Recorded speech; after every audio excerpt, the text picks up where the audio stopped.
Welcome to University Drive, your pathway to the transformational work of University of the Bahamas. Our goal is to build a better Bahamas by shaping tomorrow's leaders today, finding solutions to challenges, and forging new opportunities for growth. University Drive, where faculty, staff, students, and alumni travel the road of progress together with you.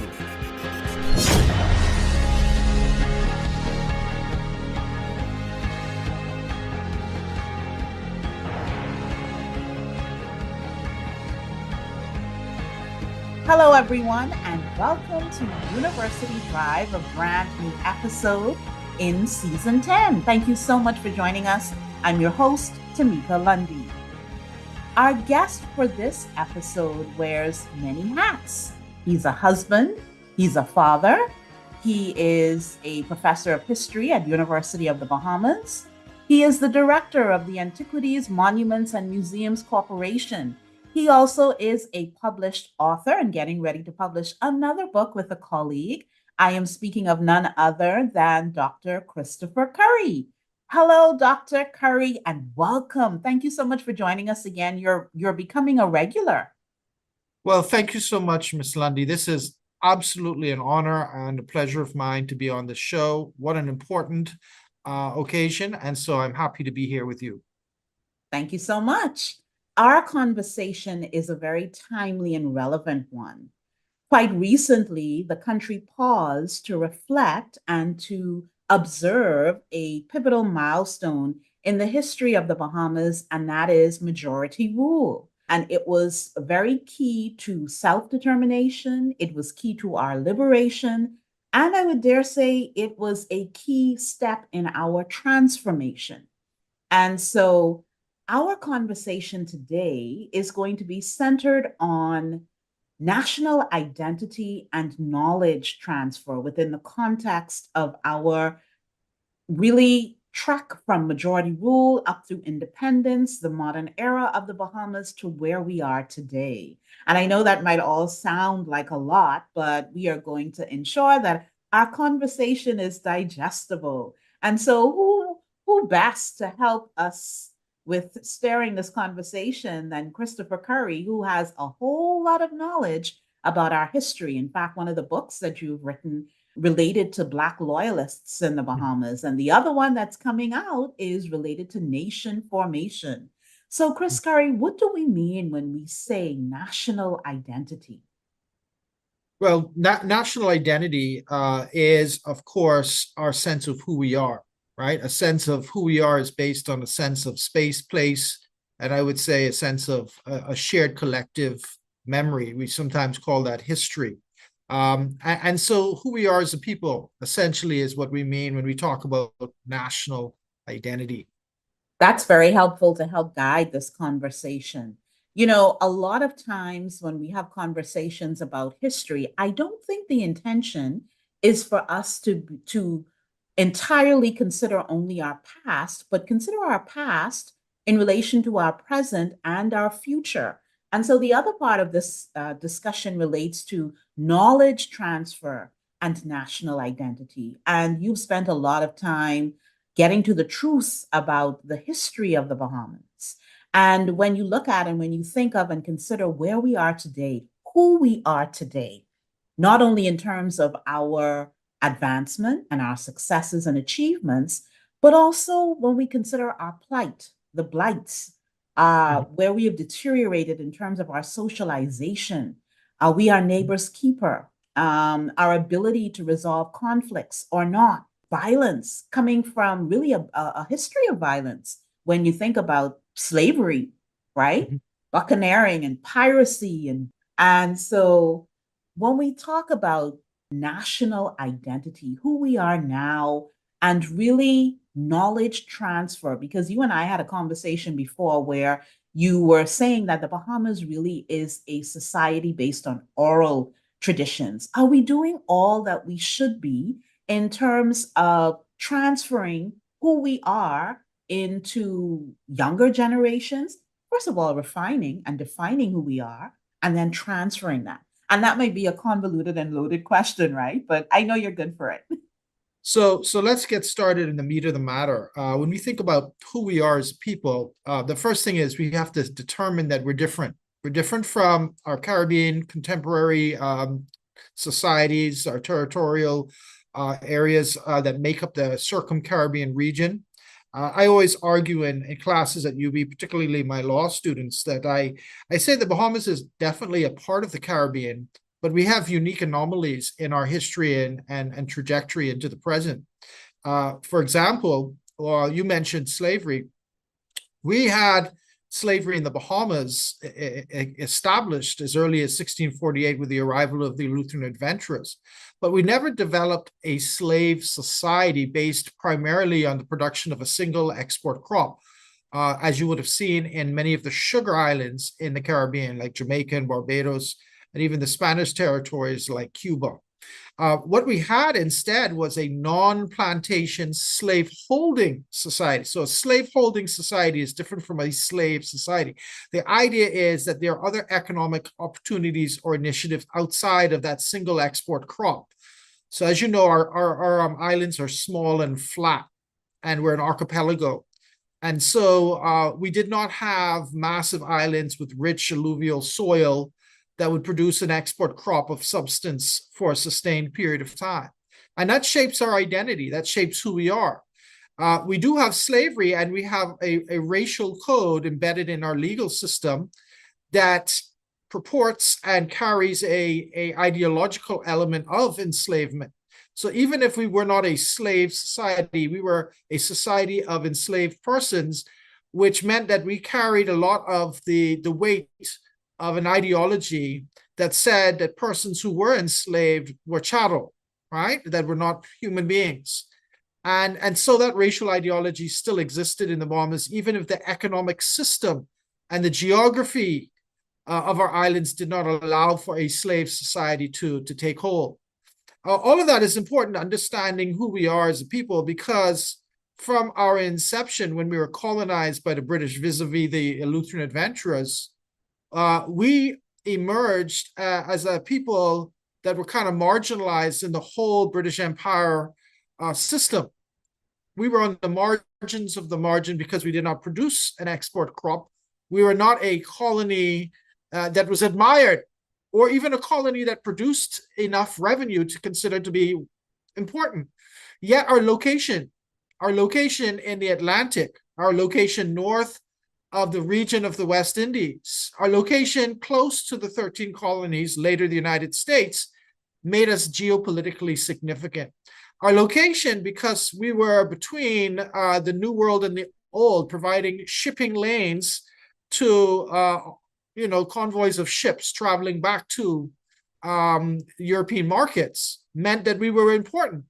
Hence the need for lighthouses, hence the need for the British to maintain the Bahamas as an effectively occupied post.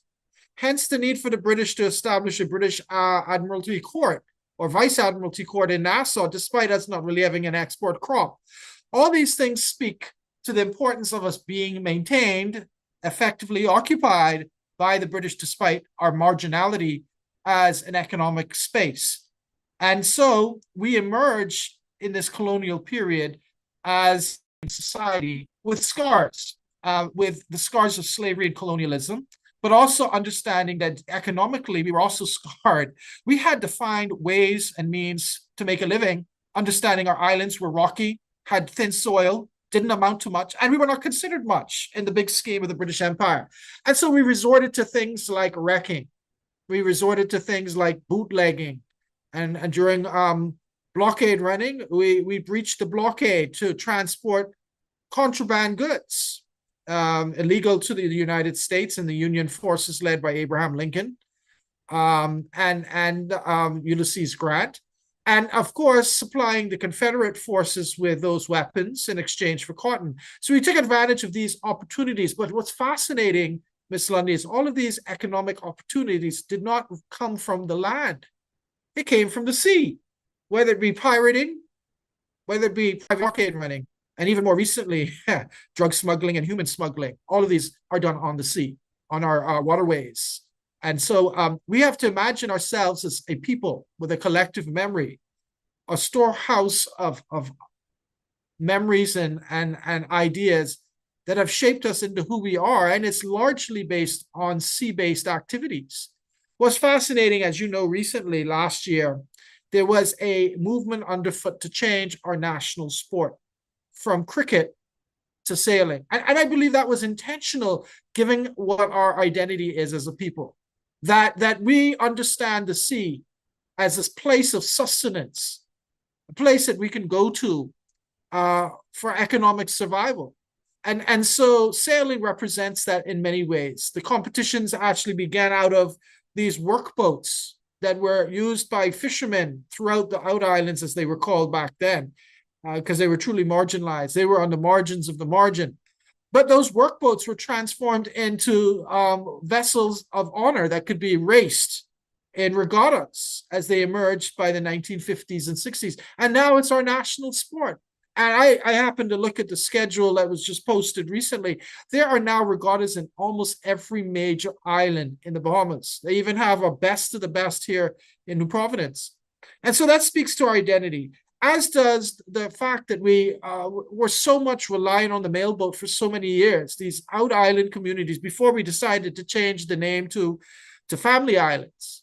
The mailboat was the lifeline for people, again, thinking about how important the water is, and vessels that traverse the shoals and reefs of the archipelago to get to these far-flung and remote communities to service them with food. The mailboat really was the lifeline to many communities in our archipelago. So there's so much that could be said about our past and how we are identified as islanders in the sea. Islanders in the sea, struggling to survive. And by the way, the sea is both opportunity and tragedy, right? Because you know that it is the sea that produces Category 4 and Category 5 hurricanes, like Dorian. So it is both the place of treasure and tragedy. Treasure because, of course, we pull up from the sea lobster and conch that we use to sustain us and to sell to the Japanese and the US markets.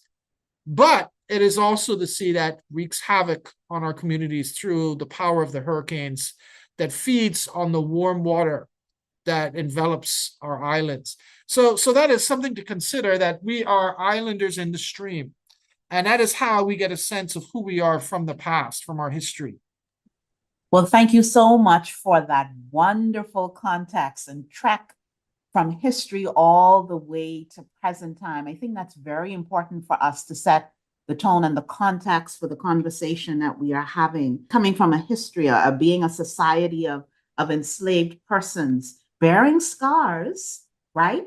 And when you said scars, I'm thinking about the scars of the past and the ones that we are creating in the present that might have a footprint in the future. And when you mentioned us with a collective memory, to what extent are we reinforcing our collective memory?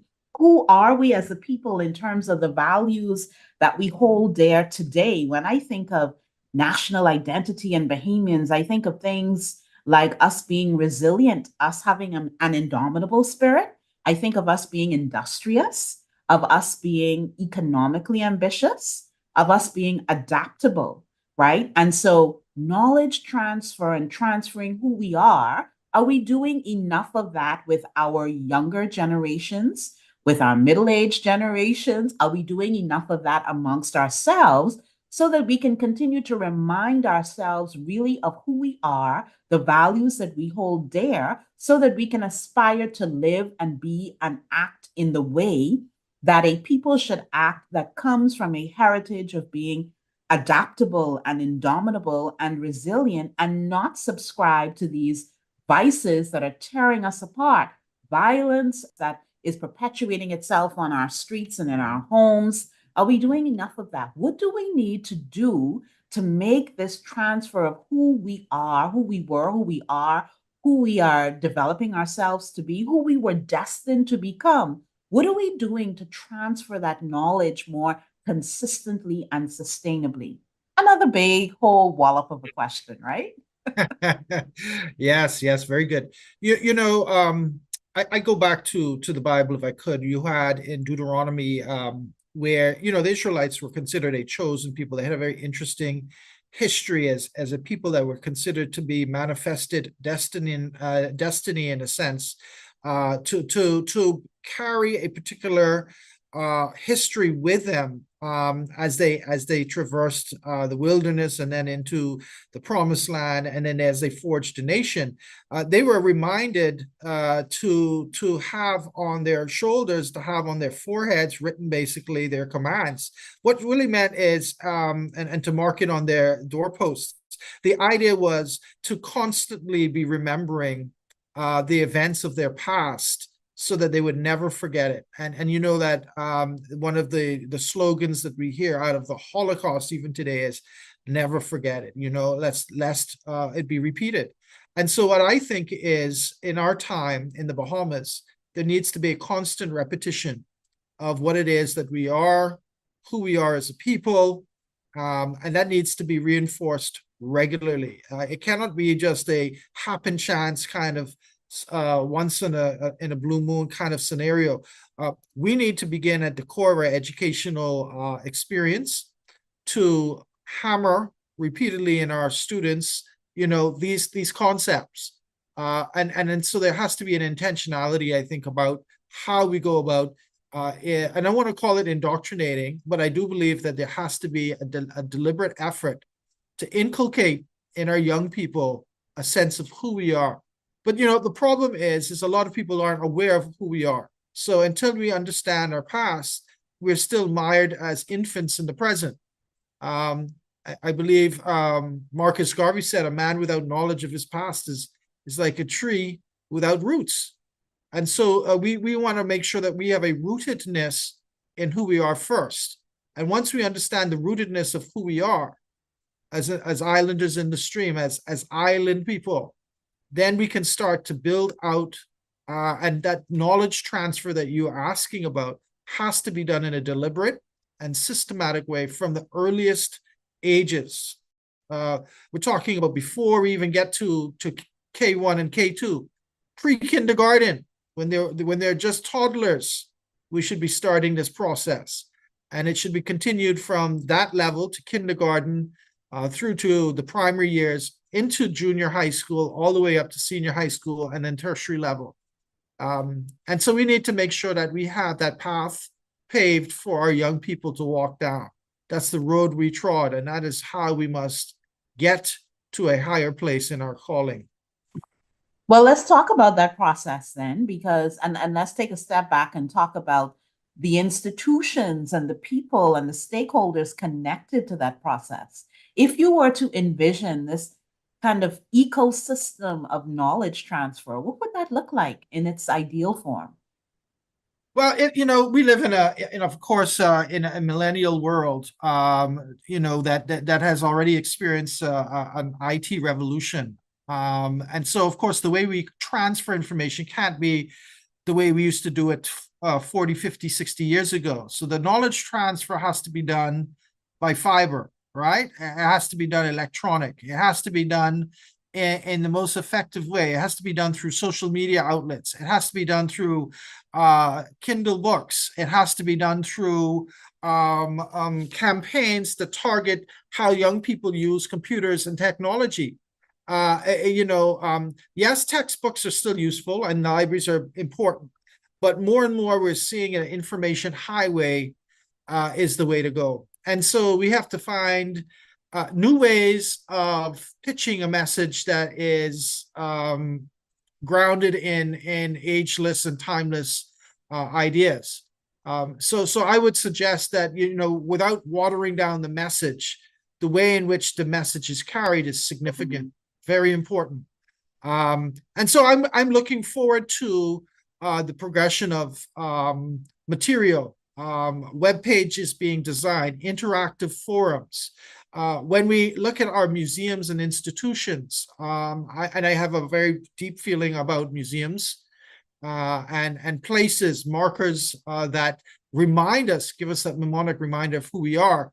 Again, when we look at those sites, they have to also reflect the realities of the IT revolution that we're in now. And so you have to have interactive panels. You have to have holographic images. You have to have digital material. You have to have apps ready and available for people to download on their phones so they can take self-guided tours. All of this is speaking to a larger revolution that needs to unfold, where we tell our history and our past and we transfer knowledge through the new mediums that the masses have at their hands. Miss Lundy, I grew up in an analog age. I didn't see a computer until I was about, I don't know, 13 or 14. And I think I was really privileged, the school that I went to and otherwise, to have access to computer at that age for my generation.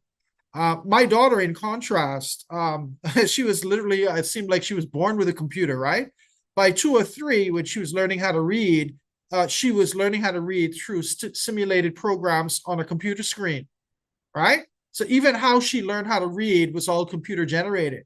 So she's got computers in her blood and IT and digital material from like a much earlier age than I. And so that's just speaking to the gap that we have to bridge in order to get that knowledge transfer. To make our history meaningful, we have to find innovative ways to carry the message. The message may not change, but the way that we carry it has to. Digital immigrants and digital natives. We are here on University Drive. Our guest is Dr. Christopher Curry. We'll take this break and be back.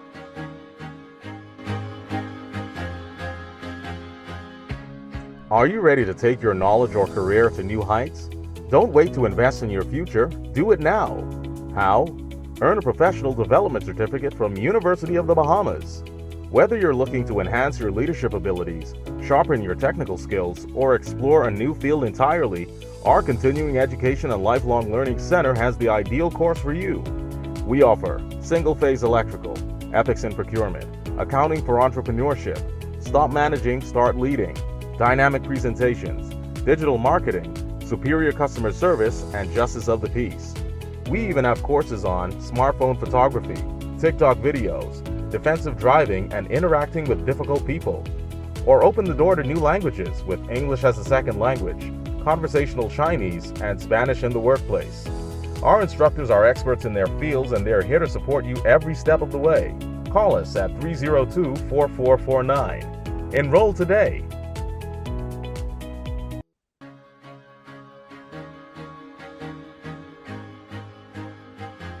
Here we are back on University Drive. Thanks so much for hanging in with us and listening to the show. Our guest is Dr. Christopher Curry. We're talking about national identity and knowledge transfer. But what I find intriguing is also the work that you've been involved in having to do with nation formation. The Bahamas is 50. This year, University of the Bahamas is 50. Nation formation. You are and a colleague are about to come out with a new book on that very topic. What can you tell us about that in relation to our identity? Well, one of the things that we notice is, and I'm going to put an outlandish statement out there. There is an argument that much like gender and race, which are, some would argue, academics have argued, are social constructs. There's an argument out there by Benedict Anderson. His work is somewhat dated, but I think his premise is still strong, which is that nationalism is also a social construct, that people engender and create a sense of who we are in order to serve a particular goal. Sometimes it's political, sometimes it's socioeconomic. And so the idea is carried forward by scholars that myself and my co-author, Dr. Tinker, have looked at. And we've looked at, for example, the work of Howard Johnson, published in Yinner Volume 1. He argues that the idea of a Bahamian nation was constructed against the counter-identity of a colonial past in which a minority government had ruled for so long. And so when the PLP become the government in 67 and then advance the case for independence and create essentially a nation, they're doing so in the environment, in the context of a period of long-term colonialism. And a counterpoint to that is to create then a Black national identity in which the general sense of who we are was related to a collective experience of going through colonialism and enslavement. Now, Howard Johnson argues in that article that in creating this Black counter identity to the period of white minority rule, Pinling and his cohorts in the PLP in its early stages championed an African past, And so you would see a number of expressions of that through, for example, the archives at the time had just become a department, putting on an exhibition on slavery, aspects of slavery, through the development and encouragement of Ed Moxie's festival and his Jumbe village. Okay, and there are other examples, but to suggest then that there was a sense of national identity tied to an African past. Well, that in itself is a good thing, right? But then, of course, understand that in the Bahamas, it's complicated to purvey that kind of narrative because you have other minority groups, some who may not identify necessarily with Blackness. You have Greeks, Lebanese, Syrians, Jews, and more recently, Filipinos, etc. You have a white minority too that obviously would not identify with an African past. So these all things were challenges to a unified national identity or the nation as he would create. And so even symbols that we have, some would argue, they reflected that sort of sense of national identity that was trying to be purveyed by the PLP administration. We have a flag, for example, and it's important to note that the flag has three colors, obviously. It has a triangle with a black color. It has gold representing the sand and the sun, I suppose. And then we have the aquamarine, which represents the sea. Of course, people focus on the triangle. And that triangle, the black, represents the strength and vigor of the united people. It's very important that we say that, because even I believe Pinling in his acumen at the time, his political acumen, realized that if you said that the black represents the people, that you would be marginalizing a group, right? And so he made it clear, or those that were involved in this, it wasn't him by himself, but he was given, of course, advice on this matter from the committee that was formed, that the black would represent the strength and vigor of a united people. And of course, that means that it is representing a character trait, not a phenotypical color of a person. All of these things are important, though. And then if you look at the coat of arms and the symbols that are invoked on it, and our symbols in general, whether it be the lignum vitae, the flamingo, the blue marlin, all of these things speak to our identity as a people, right? And the idea of the project of nation formation. All right, I believe it was a concerted effort to embrace things that were indigenous, but also reflective of our history. So that's why the blue marlin is there. You will also see on the coat of arms what looks like the Santa Maria, Columbus's ship. All of it speaks to the identity of our people tied to the sea as well. And so I think it's important to understand the idea of nationalism as a social construct, but also to understand that the vestiges of power, the symbols, the national symbols, are all connected to this project of nation formation. As you were talking, there was this question bubbling up in my mind, and I'm thinking to myself, are societies who know their history, who have a thirst and desire for their history, who have a healthy engagement and connection with their history, museums and reading and historical things fused into national activities that might be happening. Are such societies more orderly, more successful, more and more advanced? What have you found? The most advanced, the most peaceful, orderly societies, are they ones where they know their history, they have a grasp on their history and a healthy desire and appetite for it? I do think that generally these symbols of identity, national identity, however they are promulgated to their populations, they do give a sense of order a sense of pride, a sense of belonging, which I feel is very important. However, of course, you know, where you have societies where people do not feel like they belong, there becomes issues. I can think of a couple of examples from, you know, my knowledge of history, world history. World War I, for example, was started because you had Bosnians, nationalists, Serbian nationalists, who did not want to be a part of an empire anymore, the Austrian-Hungarian Empire, and they didn't feel like they belonged. They felt like they were on the fringe of society, and so they assassinated Archduke Franz Ferdinand when he came into Sarajevo. All right, and we often note that where societies have cleavages, there is because there isn't a shared sense of collective belonging. Even in the U.S. Civil War, we understand that the pivotal issue was on slavery. The South did not buy into what was being promulgated by the Union. All right, and so there's a civil war. We have other examples, but surely, you know, if you do not have a group of people, even if you have a heterogeneous population, meaning you have a diverse, multicultural, polyglot community, there are ways that you can foster a sense of belonging where you even have people of diverse ethnic origins. All right, but that takes work. That takes work. I think about Canada, particularly right now. It's a very multicultural society. They have various different ethnic groups. They have indigenous persons. They are trying to find that delicate balance and dance. How do you bring people together and give them a sense of a common shared past? Because in Canada's case, you know, it was a very underpopulated country until recent years, and even now it is, and it has issues with its indigenous past. And yet it is finding a way to keep things coalesce in a relatively peaceful way. In our country, since independence, we have the blessings of 50 years of peaceful transition. We've had fair and peaceful elections every 5 years generally, with a couple of exceptions where elections were called earlier, like the last one.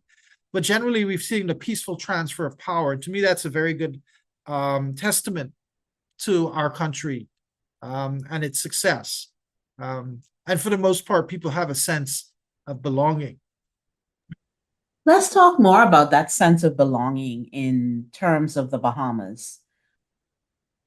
We've seen advancements. Our institutions have developed from our independence, early independence years.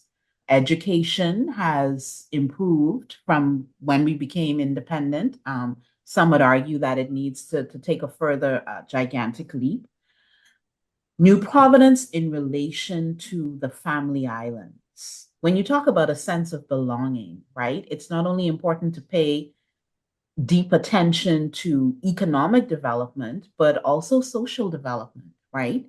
How do you foster that sense of belonging such that as you develop as an independent nation, you're also fostering those kinds of core values that can help with the socialization that happens with young people? Our communities are more thriving. There's more neighborliness. I don't know. It seems there's less development in the family islands. There's more in New Providence. There's less vices in the family islands. There's less population. How do you strike kind of like balance so that you have your economic development, but you also have some strong core values and less of the things that can tear your society apart? Yeah, Miss Lundy, I feel that this is a central challenge of an archipelagic nation, because for so long, everything has been so Nassau-centric, from social services and healthcare to education. And so the challenge is to not leave anyone behind and to offer the same services, the same opportunities to everyone, regardless. I mean, Ragged Island has a population of under 100 persons, but those 100 persons still need to be served. They still need amenities that would be found in other islands, a school, a port of call, roads that are paved, electricity, cable network, whatever. So the point here is that a sense of belonging has to begin with an inclusive agenda that says we all do belong. And the challenge is historically speaking, the islands that we speak about, the family islands, didn't feel much like a family. They didn't feel like they belonged. They felt like they were like the outside child. We called them the out islanders because they were out there. I can't remember the exact date when we decided to change the name from out islands to family islands, but I know that it was intentional. And even as you look at tourism, right, and the commercials now, they talk about the Bahamas and the islands of the Bahamas to give emphasis again that isn't just Nassau, that a visitor to come here and it could go to many different islands and gain different experiences. But the truth of the matter is the sense of being a family needs to be considered, because in many ways, one would argue that we are a dysfunctional family, right? And the dysfunction comes from the fact that we don't give the same primacy of attention to family island development that we give to New Providence. And that has everything to do with our colonial past, mind you. But as we talk about knowledge transfer and building a nation, it's very important that we find ways to be a more inclusive society, to be a more inclusive people. If it means, for example, and I'm thinking here about, museums and history, and not everyone can come to Nassau and see a fort or see a museum. So what do? We have to create virtual tours so that people in the family islands can go on a virtual tour and see the forts that way, or see the museums that way. So we always have to think of a way to be more inclusive. And I know the University of the Bahamas is also doing this. When you think about tertiary education, how can we be more inclusive to make sure that everyone has an opportunity, everyone has a chance at a level playing field? And so we have to, again, always consider, what is it like for the person in Mayaguana? What is it like for the person in Rumkeep? What is it like for the person in Ragged Island as a Bahamian? Do they feel part of the bigger picture? What is it like for people in disadvantaged communities here in Nassau and New Providence? All right. Not everyone has the same pedigree, the same wealth, the same access to cash or monetary finances. And so we have to find a way as best we can to create a level playing field and give people a sense of belonging. How is that playing out for the Antiquities, Monuments, and Museums Corporation in terms of connecting that, inclusivity as a bridge to connecting people with the past and even the present? Well, that's where we have our living history program, and what we're going to be doing is eventually, we used to think of we have to do a paradigm shift. We used to think about getting people to come to us, to come to our sites, to come to the forts, to come to Pompeii Museum. But now we're realizing, instead of requiring people to come to us, maybe we need to go to the people. And so that paradigm shift means that we use our digital platforms, we create virtual sites. It means that we go into the schools. It means we are able to take some of our programs, including our living history reenactment program, to the schools. So it requires an intentionality to move beyond the traditional way of doing things. And so that's really what I'm speaking about. And I believe that's the mandate too of the University of the Bahamas. But that's certainly what we're thinking about at AMMC. Certainly. And so let's talk about the schools then. I know that you've been involved in some publications that need to have an audience. And if we're talking about that knowledge transfer, we need to start a little bit earlier with ensuring that our younger generations know from whence they came. Mm-hmm. Yeah, the important thing is, and I said this earlier, that you have to start from when they're toddlers, from when they're just starting to learn how to read and write, and take that pre-kindergarten experience and have the scaffolding effect, so that at every level you're building on blocks from a previous period in your educational career. What we really want to see is a more robust educational experience that is able to tap into experiential learning, tap into interactive modes of learning, and then also at the same time make it interesting, the stuff that you're reading and doing, so that you're not just reading about history in the past, but you're doing it. We also need to be aware of the fact that there are challenges with access to digital material. All right, and so we have to find a way to bridge that gap. Education is something that needs to be always reconsidered in light of the challenges that we face. So my thought then is the work that we're doing is something that's powerful, because it's tapping into our collective memory, our storehouse of knowledge about who we are. But it has to be something that is connected through all levels of education. And so the scaffolding that needs to take place is something that we're aware of. And so the senior high educators need to be talking with the junior high, need to be talking with the primary, need to be talking with the kindergarten levels, so that we're all on the same page with how we're going to make this revolution occur. What for you would be next steps? I feel like, for me, next steps would be certainly a concerted effort to address curriculum changes. We're seeing that happening at all levels. I think it certainly needs to be a stakeholders meeting. There needs to be some PR behind this. And there needs to be engagement. Education officers, principals of schools, private and government schools. I really do see a need for more conversation at different levels. So I guess I see that as the next steps. Very good note for us to take our next break. You're listening to University Drive. Back after this.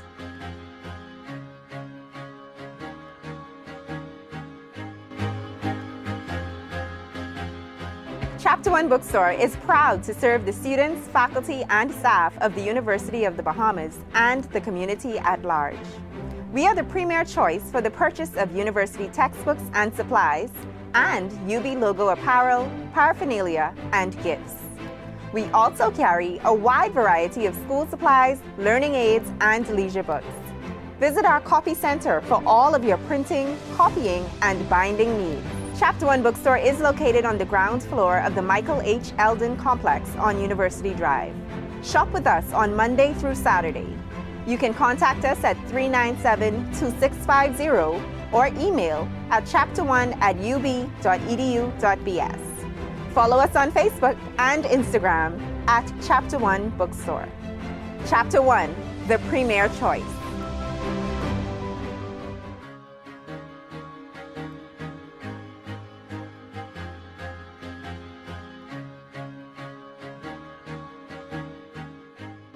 Welcome back, everyone. We're talking with Dr. Chris Curry. Dr. Curry, in all that you've said, the question I have now is national identity of the Bahamas. What is the role, what's the factor that comes to play when we think about and talk about ethnic diversity? We're not a homogenous society. We have different ethnicities that have been among us from a long time ago. One could look at how Bahamians have related to those ethnic brothers and sisters that we have living among us. But is there a role, is there a space and place for us to define and determine ethnic diversities within our national identity? I think there absolutely is. We need to move away from this outdated way of thinking about race and ethnicity in the Bahamas, where we generally think in binary terms, white versus black. And that has been a narrative that's been popular for some time, given that we, again, came from a kind of past government of white minority, the UBP, Bay Street Boys, then we got majority rule. But the truth of the matter, as I alluded to earlier, is our society is much more polyglot, more multicultural than we may have thought.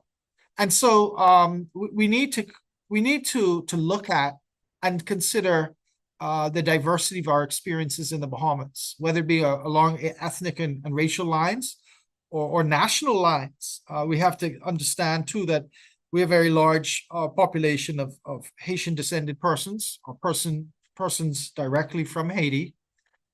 We also understand that we have a large population of persons of West Indian descent from Jamaica and Barbados. We have to recognize that they played a role in nation formation as well. We know that our first prime minister's father was Jamaican. We know that persons like Clement T. Maynard's family have roots in Barbados. And so again, accepting and realizing that the narrative that we've woven for so long is one that's a bit clumsy, the binary white versus black, etc. What we need to do is embrace a holistic narrative that speaks to, as Jamaica says, out of many one.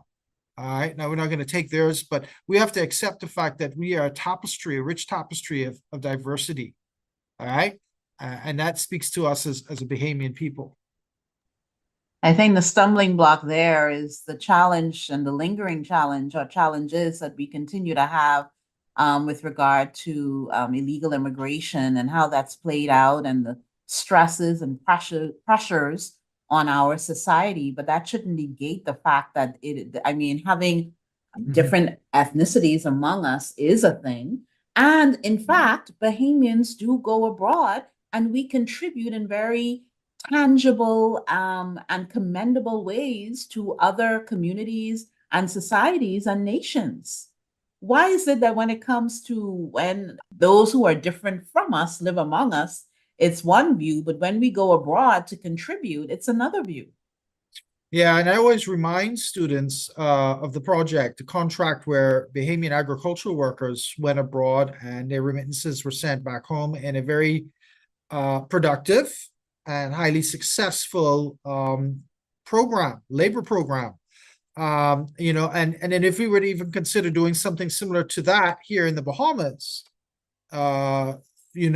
utilizing agricultural laborers from other countries, a lot of Bahamians would have a fit. Let's just be honest. That just would not sit well with them. It speaks to, unfortunately, the specter of fear that we still have. There's xenophobia is still a big issue in our country. If we were to do a better job of raising awareness of the richness of our history and the multicultural, multifaceted complexity of our immigrant history, going all the way back to the Lutheran adventures and beyond, we would find perhaps then that would help. But again, it starts with education. I do think, though, that there needs to be provision for securing our borders. I do believe that we need to do a better job of policing our neighborhoods. I do believe that we need to regularize those that are already here at the same time. So those two go hand in hand.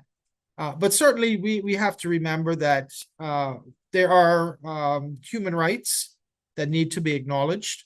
And we are, of course, as a country, we are signatories on several United Nations conventions that speak to the protection of the individual and basic human rights. From 1948, the Declaration of Human Rights, all the way through to CEDAW and other treaties that we have signed on to. So it's very important that we acknowledge that our society is changing.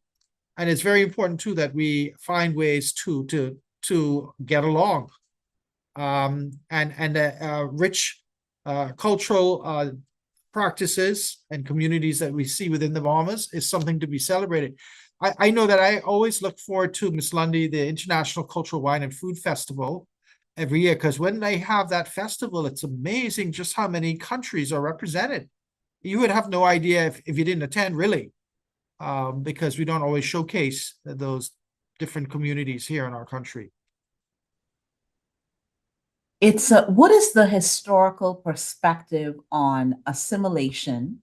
Because, over the years, over many years, we've always had a lot of different groups coming to the islands of the Bahamas, a lot of immigration to the islands of the Bahamas. What is the historical view about assimilation versus a society that is a melting pot? Well, the theory that I like is actually from Fernando Ortiz. He was a Cuban anthropologist. He came up with transculturalism. transculturation. He says that it's supposed to complicate the idea of acculturation, whereas this idea that it's a one-way street where you basically move to another country and you basically have to accept uncritically the cultural practices and values of the host society. But he's arguing that transculturation is one in which you have opportunities to accept, but also reject, but also include your own hybrid culture or your own ethnic practices and beliefs. And so really, when you think about it, hybridity and transculturation speak to a reality of Caribbean people much more so than acculturation or assimilation. That you have a two-way street, or sometimes more like a six-legged roundabout, to make it more pertinent to the Bahamas. That you have a heterogeneous reality of people that are both learning and are accepting other cultures, other practices, while also expanding and amplifying their own cultural practices and expressions. And so that's what I like about Ortiz's formulation of transculturation. I think it works well in our Bahamian context. We are people much like Kong Salad. We are very much mixed up and a much more heterogeneous group of people than we are a homogeneous group. Well, that's something to reflect on. What are the lessons? What are the takeaways that we need to always bear in mind as citizens of this nation? Whether we are going about our business and duties here in the Bahamas or abroad, wherever we are, what do we need to bear in mind? Especially now, as we've just reflected on majority rule, we're at the beginning of 2024. What do we need to bear in mind? I think we need to bear in mind that despite all of the challenges we've faced, whether it be the forces of nature and hurricanes, whether it be a rugged past that's filled with depression years and failures, being able to really not make much out of the land. I think the thing that we have to keep in mind is that we are a resilient people. We are a tough people. We are people that have, my mom used to say, when handed a lemon, make lemonade. I always say we've been making switcher for so long because that's just the indomitable spirit of the Bahamian. And so given that we've had a rough time with our history in a way, and yet we have produced 4 Rhodes Scholars.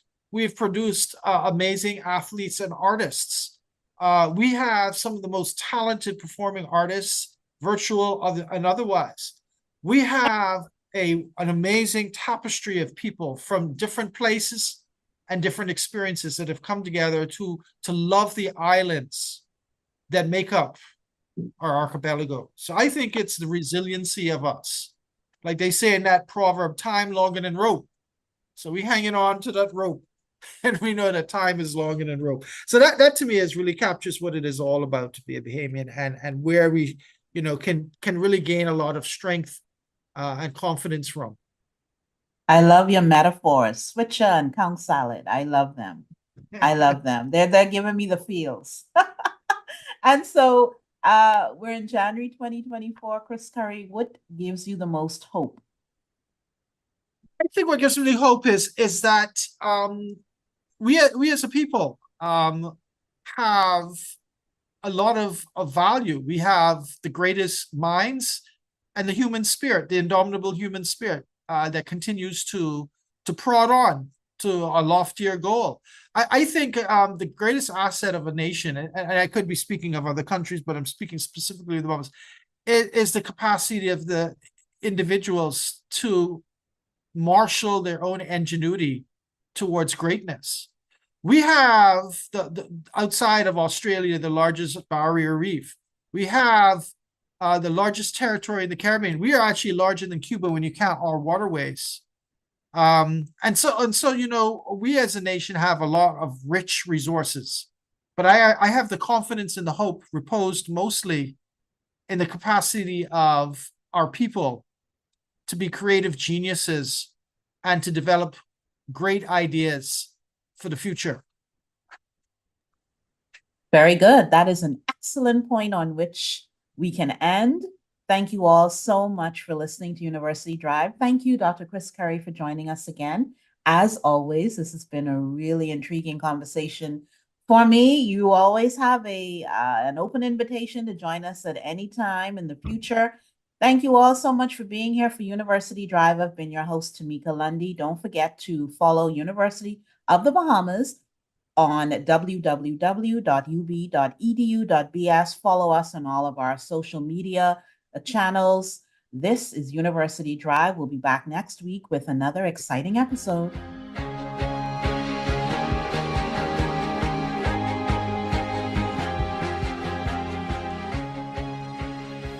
University Drive is a production of the Office of University Relations at University of the Bahamas. All rights reserved.